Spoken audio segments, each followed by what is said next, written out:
গিরিশবাবু ও বকলমা।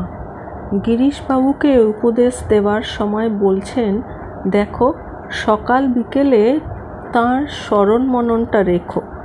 গিরিশবাবু ভাবছেন, দিনে দুবার ভাববার সময় কোথায়, আমি কত কাজে ব্যস্ত থাকি। গিরিশবাবুকে নীরব দেখে তার মনের ভাব বুঝে ঠাকুর বলছেন, খাবার বা শোবার আগে একবার স্মরণ করে নিও। গিরিশবাবু তখনও নীরব, উত্তর দিতে পারছেন না। ভাবছেন, আমার তো খাওয়া দাওয়ার সময়েরই ঠিক নেই।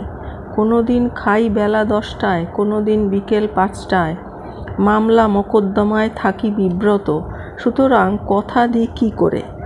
আবার ঠাকুর এত সোজা করে বলছেন, পারবো না বলি কী করে।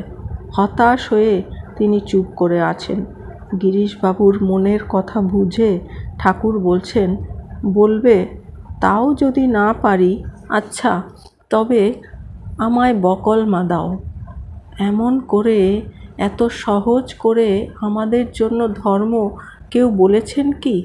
আবার এ কথা সঙ্গে সঙ্গে ভাবতে হয় যে এত সহজ করে বলেছেন বলে তিনি যে ধর্মকে খেলো করে দিয়েছেন তা নয়। এর ভেতরে কোনো আপোষ নেই, ভেজাল কিছু নেই। তা গিরিশবাবু অনেক পরে ঠাকুরের অদর্শনের পর বুঝেছিলেন এবং বলেছিলেন।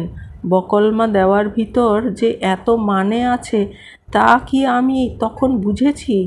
বকলমা দিতে বলার পরে ঠাকুর গিরিশবাবুকে সেই ভাবের উপযোগী শিক্ষাও দিয়েছিলেন।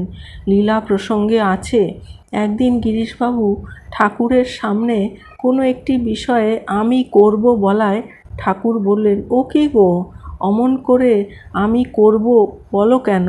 যদি না করতে পারো, বলবে ঈশ্বরের ইচ্ছা হয় তো করব। গিরিশবাবু বুঝলেন, সত্যিই তো। যদি তার উপর বকলমা দিয়ে থাকি, সব বিষয়ে সম্পূর্ণ ভার দিয়ে থাকি, তাহলে তিনি যদি করতে দেন তবেই তা করতে পারি। গিরিশবাবু পরে বলতেন, তখন তো বুঝিনি, এখন দেখছি যে বকলমা দিয়েছে তাকে প্রতি পদে প্রতি নিঃশ্বাসে দেখতে হয়। ভগবানের জোরে পাটি নিঃশ্বাসটি ফেললে না, এই হতচ্ছাড়া আমিটার জোরে সেটি করলে। ও